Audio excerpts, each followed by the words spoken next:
Café Magic, c'est les news MTG de la semaine et qui interrogent les personnalités magiciennes sur iTunes, Deezer, Spotify, YouTube et Podbean le temps d'un café. Cette semaine, plein de petites news dans notre monde de Magic et quelques grosses nouvelles à l'extérieur. C'est parti pour l'épisode 91.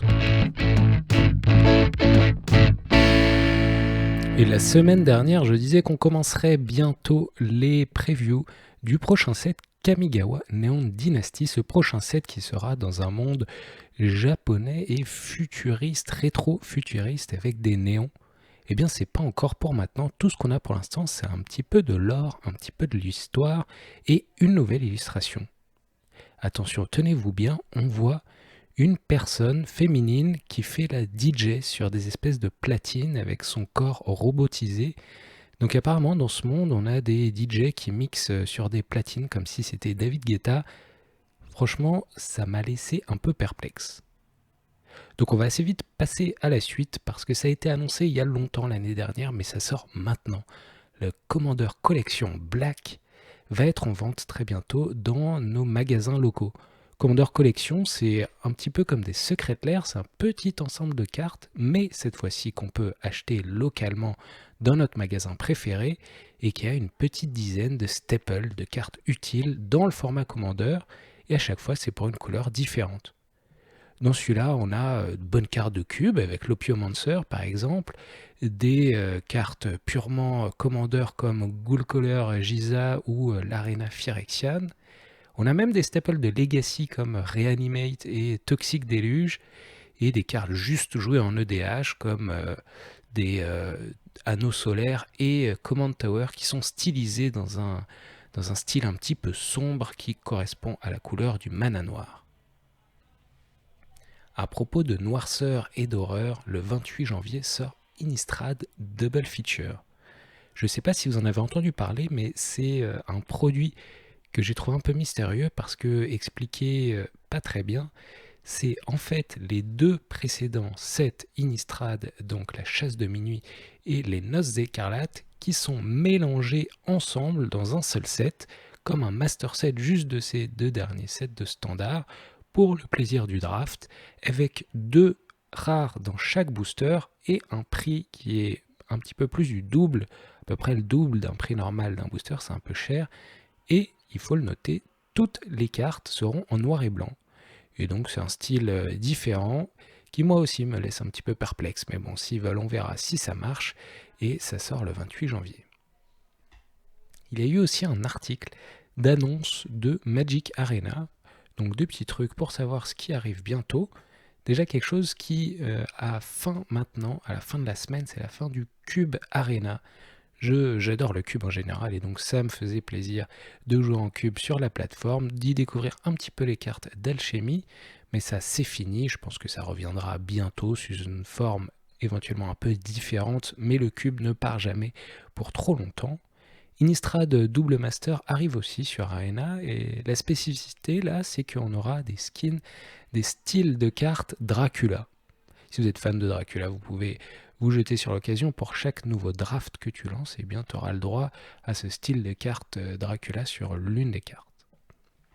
Les prochains Arena Open, parce que c'est mieux quand on en parle en avance pour se préparer sur les formats, eh bien, si vous voulez gagner jusqu'à 2000$, le 26 et 27 février, ce sera en scellé et draft du set concurrent à ce moment. Ce sera donc en Kamigawa Neon Dynasty.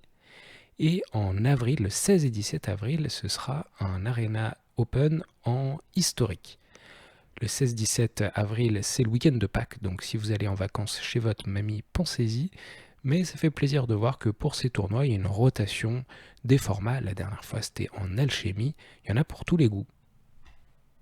L'autre grand software pour jouer à Magic sur l'ordinateur, eh bien c'est Magic Online. MTGO a eu aussi droit à son petit article d'annonce pour savoir ce qui arrive. Les prochains MOX, donc Magic Online Championship Showcase, donc c'est des tournois assez importants dans le monde de MTGO. Les prochains seront en moderne et pionnière, donc des formats assez sympas. Et le pionnier ne meurt pas encore, eh bien tant mieux. Il y avait en ce moment sur MTGO un style de cube qui a pris la suite du Holiday Cube, qui est un cube de vintage, donc c'est toujours du vintage, sauf que c'était du Supreme Draft. Ça veut dire que tu ouvrais un booster de cube avec le P9, avec toutes les cartes de pouvoir, tu sélectionnes 2 cartes et tu jettes à la poubelle virtuellement le reste du booster.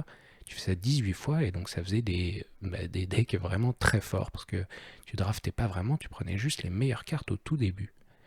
Mais tressaillez de joie, ce cube sera remplacé le 19 jusqu'au 26 janvier par un cube Ravnica. Ce cube sera composé presque que de cartes des différents sets Ravnica. Il y a eu au début des années 2000 le premier Ravnica, puis un retour sur Ravnica dans les années 2014-2015, et bien sûr il n'y a pas longtemps encore un autre retour. Ça fait pas mal de cartes pour un cube qui sera focalisé sur les cartes dorées, c'est-à-dire le multicouleur. Il y a quelques cartes qui ne viennent pas des sets Ravnica, par exemple il y a les Painland pour plus de terrain bicouleur, ce qui n'est pas plus mal, mais ça ne va pas trahir non plus l'identité de ce genre de sets multicouleurs qui sont généralement assez appréciés par le public. Moi aussi, je les aime beaucoup.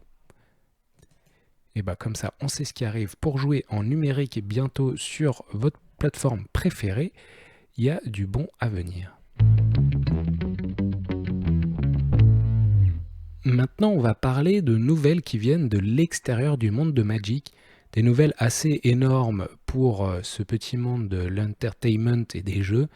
Mais je trouve ça intéressant de voir un petit peu ce qui se passe ailleurs, dans l'espoir ou dans la crainte que peut-être un jour ça pourrait avoir une influence dans notre monde à nous de Magic. Tout d'abord, c'est Activision Blizzard. Blizzard, bien sûr, l'entreprise qui fait World of Warcraft, Hearthstone, etc., se font racheter par Microsoft pour 70 milliards de dollars. 70 milliards, ça peut paraître énorme, c'est quand même une grosse chute par rapport à ce que valait Activision Blizzard il y a quelques mois ou quelques années, parce qu'ils sont depuis de nombreux mois, cette entreprise, dans la tourmente après la révélation d'affaires bien dégueulasses, de harcèlement, et c'est dur d'être une femme apparemment dans cette entreprise. C'est pas du tout encore réglé, mais certaines des histoires au tribunal sont en train de se régler. On leur souhaite bonne chance. En tout cas, pourquoi pour nous s'intéresser à ça? Eh bien pour rester conscient que peut-être un jour Wizard of the Coast pourra se faire racheter ou Hasbro eux-mêmes pourront se faire racheter par un autre géant industriel du même domaine. Et qui sait, peut-être que ces gens-là vont décider de mettre fin à la reserve list. On peut toujours rêver. À propos de concurrents de Magic, eh bien Yu-Gi-Oh! Édité par Konami, a un nouveau software. Un nouveau même d'ailleurs, c'est une première d'avoir un software pour jouer sur l'ordinateur à Yu-Gi-Oh! Un jeu qui reflète le papier. Parce qu'il y avait déjà apparemment un jeu Yu-Gi-Oh! Qui faisait une expérience similaire, un peu comme Duel of the Planeswalker qui existait avant sur ordinateur pour Magic. Là, c'est un jeu qui s'appelle justement Yu-Gi-Oh! Duel Master, que tu peux déjà télécharger pour jouer à Yu-Gi-Oh! Sur l'ordinateur. Pourquoi je parle de ça? Eh bien parce que ça fait son arrivée sur Twitch. On voit que ça a d'assez grosses vues sur Twitch pour l'instant, comme avait Magic Arena d'ailleurs au début. Donc est-ce que ça va faire changer certains streamers, certaines streameuses? On peut regarder ça du coin de l'œil en espérant que ça ne perturbe pas trop nos streamers préférés. Et en tout cas, par contre, si vous étiez fan de Yu-Gi-Oh! Eh bien, allez voir de ce côté-là, n'hésitez pas. J'ai entendu Val de ValEPL, lui qui connaît un petit peu ce genre de jeu, dire un petit peu ses réserves sur le fait que Duel Master Yu-Gi-Oh! A une banlist unique. Il faut le rappeler qu'en papier, c'est pas la même chose quand tu joues au Japon ou en Asie, Océanie. Il n'y a pas la même banlist que aux États-Unis ou en Europe. C'est le TCG versus l'OCG. C'est comme deux jeux un petit peu différents. Et bien sûr, Duel Master, tu as encore une banlist différente et tu peux jouer pour l'instant que en BO1. On verra ce que ça donne pour eux. C'est pas mon problème, mais je regarderai ça d'un coin de l'œil. Le Seigneur des Anneaux, les Anneaux de Pouvoir, Rings of Power, c'est une série qui va arriver sur Amazon Prime le 2 septembre 2022. On a vu cette semaine les premiers trailers là-dessus. Faut dire que moi je suis extrêmement hype parce que j'adore le Seigneur des Anneaux. J'imagine que Thibaut de la Tour de Commandement qui est fan aussi doit devenir fou. Bon, si vous aimez pas, ça vous concerne pas, mais je voulais juste noter que en septembre 2022, en même temps que la sortie de ça, il y a le set de Magic, le Seigneur des Anneaux, qui sort en même temps. Donc bravo aux équipes de Wizard of the Coast d'avoir pu bien goupiller ça pour que la hype venue de la série Amazon soit en même temps que la hype de Magic, en espérant que ça fasse venir de nouvelles joueuses et de nouveaux joueurs dans notre jeu préféré. D'ailleurs, un petit rappel, ce set qui ne sera pas un set légal en standard, mais qui sera légal en moderne et bien sûr en legacy, commander, etc. C'est assez différent que ce qui s'était fait avant. Est-ce que ce sera comme un nouveau Modern Horizon à tout chambouler le moderne ou pas? Nous verrons. En tout cas, je vais me concentrer sur la hype du Seigneur des Anneaux. Merci d'avoir écouté Café Magic et à dimanche prochain.